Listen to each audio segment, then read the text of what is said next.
The Threxian estate stood like a cathedral carved from obsidian glass, its jagged spires cutting through the clouds like declarations of power. It shimmered beneath the twin suns, beautiful and menacing, much like everything else about their species.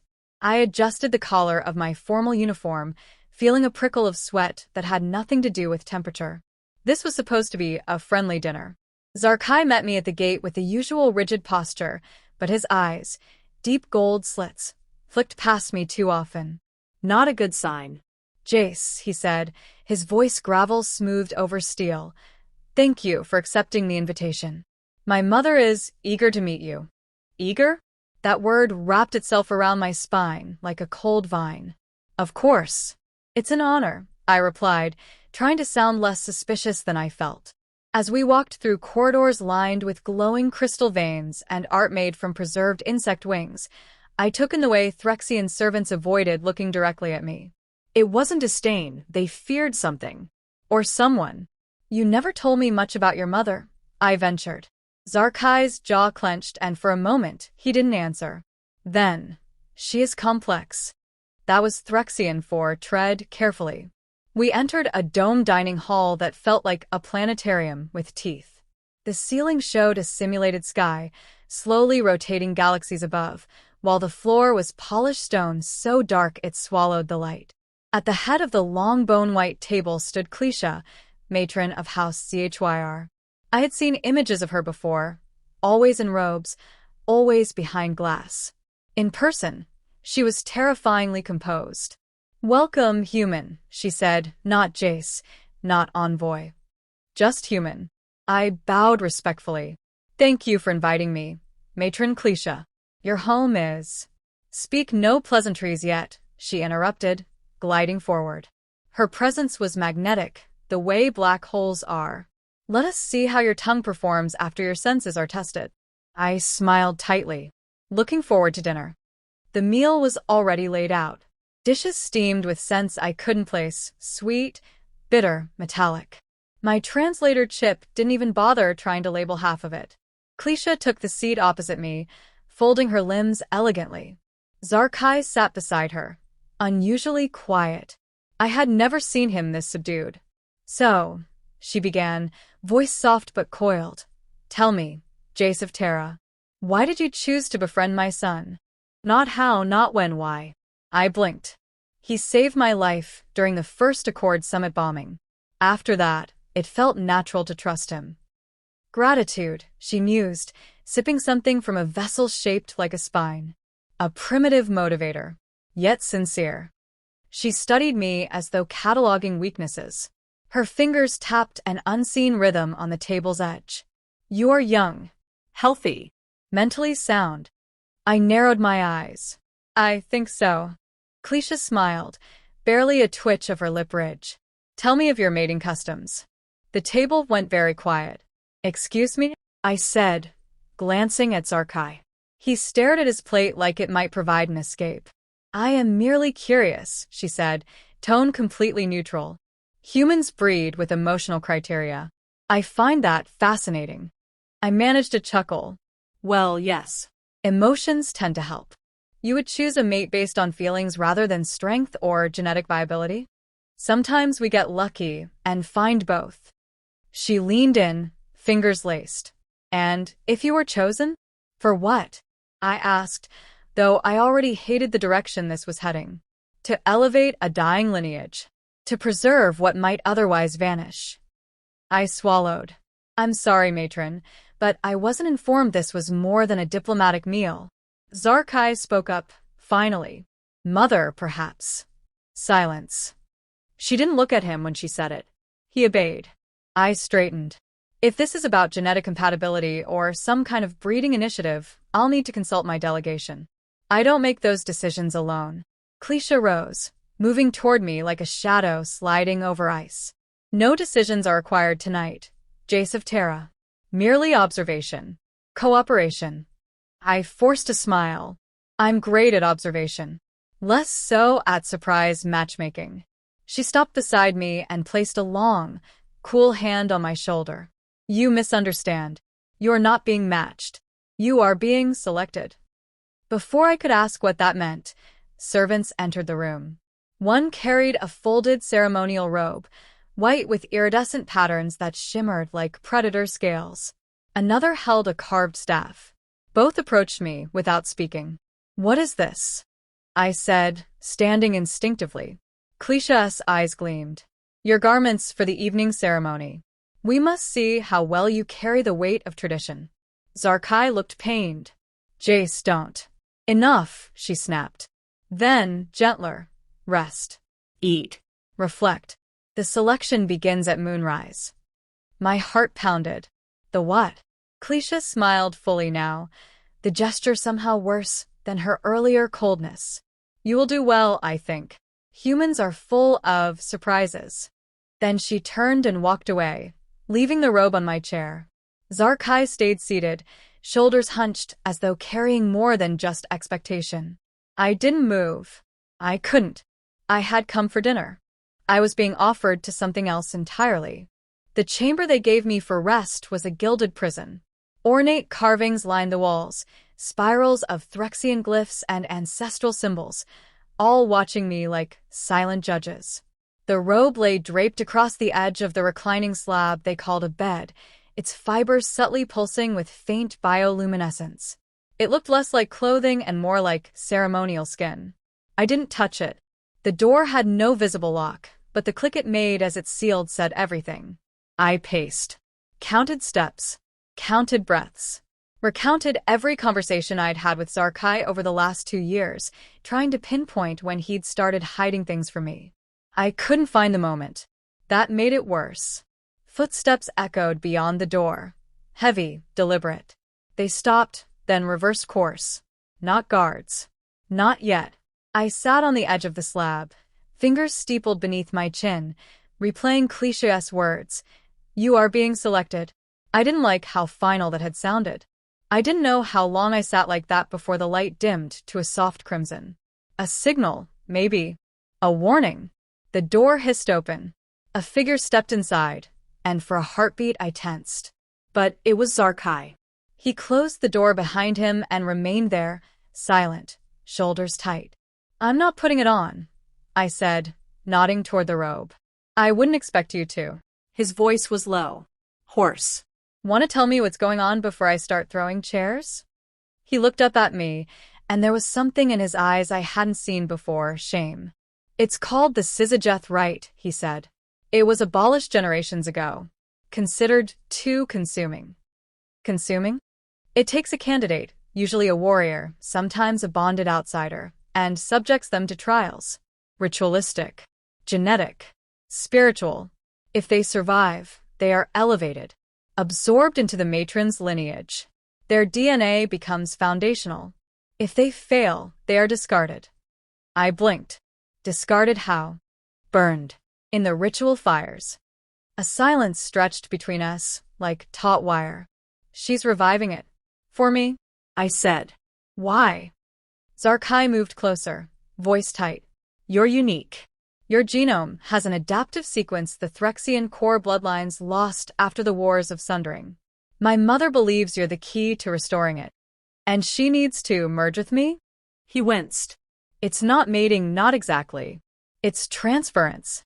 Fusion of essence through pain, trial, and submission. Once the rite begins, you can't walk away." "I never signed up for that," I snapped. "This isn't diplomacy. It's genetic abduction." "I know." He paused. "I didn't think she'd go this far." I stood. "Then help me get out." "I can't." "You won't." He met my glare, and something behind his expression cracked. "I am heir to this house. If I openly defy her, I risk dissolution of our bloodline. All those under our protection would become wards of rival matrons." "You're choosing duty over someone who trusted you," I said. "I'm trying to do both," he said through gritted teeth. "Why do you think I came here? You have maybe an hour before the rite begins. Use it." I hesitated. Why give me time at all? Because part of me still believes in what we were building. And if she succeeds, if she claims you, you'll become part of something you can't escape. Not even in death. He turned to leave, but paused. "There's a weakness in the ritual sequence." A gap, just before the ceremonial branding. If you can disrupt the resonance chant, it collapses the focus matrix. No focus, no fusion. How do I disrupt it? Improvise. You humans are good at that. And then he was gone. When the next procession came, I was ready, if not in strength, then in clarity. They didn't speak as they guided me down a passage flanked by thuribles that poured smoke into the air, thick with spices that clung to memory. My robe shimmered, alive with low vibrations. I hadn't put it on willingly, but they'd insisted, strangely respectful, like priests preparing a sacrifice they regretted. The ritual chamber was vast, circular, lit from above by a pulsating blue sphere that cast shadows like moving water. At the center stood a raised platform etched with runes, and on it, Clecia. She wore a crown of interlocking bone, her arms marked with ceremonial ink. Her gaze never left mine as I stepped forward. "Welcome, chosen," she intoned. Her voice echoed with unnatural depth. "You stand at the threshold of becoming." I didn't respond. A circle of Threxian clergy surrounded us, humming in low unison.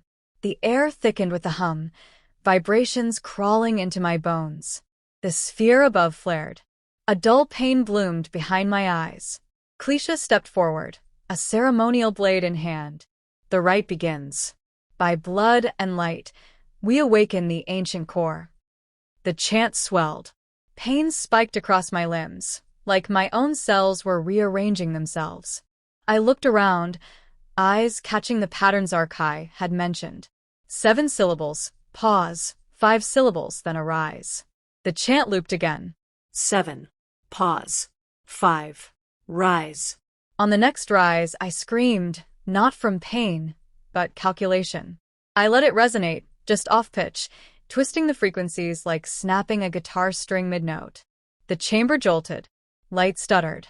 The sphere flickered and cracked, spilling arcs of raw energy. The clergy recoiled, some collapsing.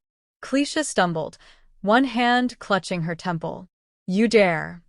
I stepped off the platform. "I'm not your salvation. And I'm not your property."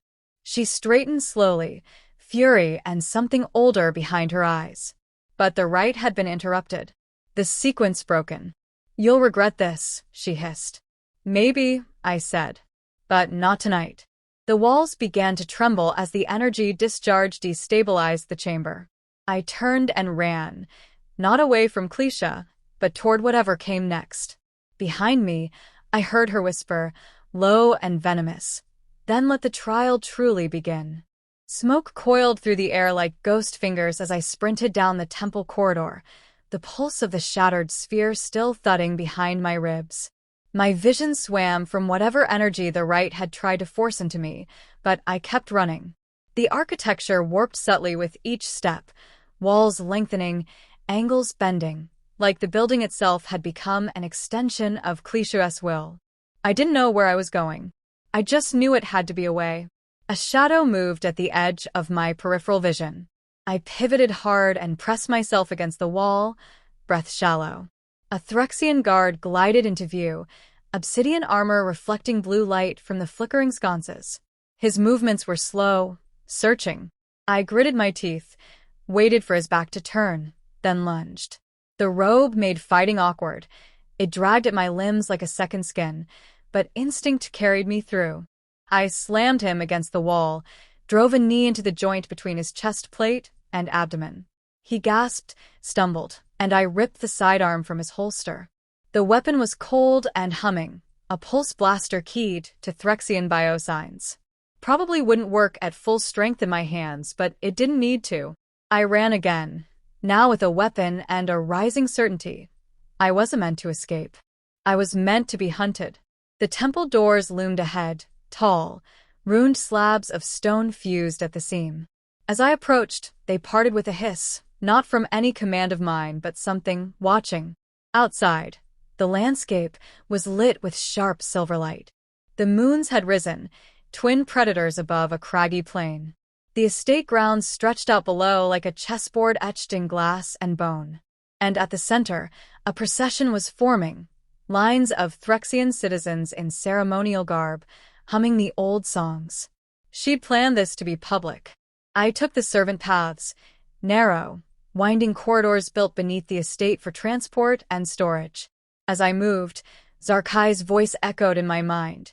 If she succeeds, if she claims you, you'll become part of something you can't escape. No longer just genetic absorption. This was cultural, symbolic. She wanted to fuse human adaptability into the Threxian mythos. Into her control. A door opened ahead. Zarkai stood there, breathless. Cloak thrown over one shoulder, eyes fierce. You broke the right. Yeah, I said, panting. It broke back. He nodded. She's rewriting the trial now, making it personal. Ancient law says if a candidate rejects the right, they must complete the gauntlet of wills to regain their sovereignty. Survive and you leave. Fail, and you're hers, in spirit if not by blood. I stared. So, I have to fight my way out? He didn't blink. Through Threxian history. We moved quickly through the passageways. He guided me toward a chamber below the estate's core, an arena of sorts, half ruined and long unused. Stone steps circled a pit choked in shadow. The air smelled of old iron and the echoes of pain. She's invoking the right of origin, Zarkai explained. It hasn't been done in centuries. Let me guess, I muttered. Because it's a terrible idea. He didn't deny it. Guards were already gathering on the upper level. Nobles, too, their expressions a mix of fascination and disdain. Cleisha entered last, draped in ceremonial armor, lighter than her formal robes, but no less imposing. She looked down at me as if already imagining how to carve my legacy into her banners.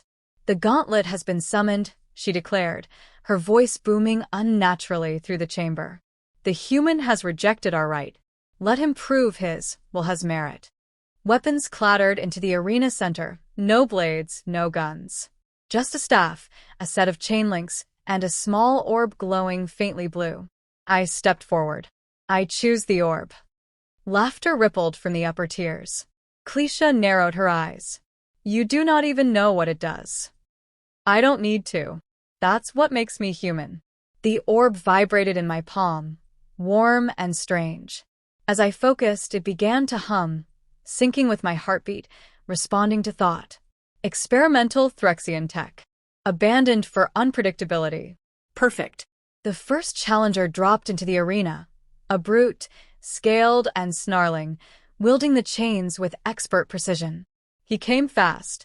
I dodged left, let the orb pulse in my hand, and threw it toward him. It erupted midair in a concussive shockwave. He staggered, roared, and charged again. I didn't try to meet strength with strength. I gave him misdirection, confusion, feints. Let him wear himself out, until finally he overcommit on a lunge, and I used his momentum to slam him into the arena wall. The crowd was silent. Then another came. And another. Each more complex than the last. Fighters built on different eras of Threxian discipline. One used psychological warfare, another disorientation pheromones. Each time I adapted. I learned. The orb cracked on the fifth match. My body ached, my mind reeled, but I was still standing. Cleisha stood. Enough. She descended slowly, entering the arena herself. You've proven resilience, she said, drawing a blade that shimmered like glass filled with storm. But you've also defied sacred legacy. You insult our rebirth. This ends with me. No, I said, lifting the cracked orb. It ends with me walking out. We circled. She struck first, fast, a blur of precision. I barely dodged, letting instinct guide me. I triggered the orb's last pulse. Short, blinding. She reeled back. I lunged, striking with the blunt side of the staff I'd taken mid-round. It hit her shoulder with a crack. She staggered but didn't fall. You think defiance makes you strong? She hissed. No, I said. It makes me free. The final blow wasn't dramatic, just deliberate. I swept her legs and caught her wrist as she fell, slamming her blade to the ground. She lay there, breathing hard, pride shattered. I stood over her, every muscle trembling. Silence ruled the arena. Then Zarkai stepped forward, voice clear. By the gauntlet's code, The human has earned his sovereignty. I looked up at the crowd, at the matron's court, unsure and afraid. And I said for all of them to hear, I came for dinner. I stayed for war. I leave by choice. They parted as I walked out, the cracked orb still warm in my hand. I didn't look back.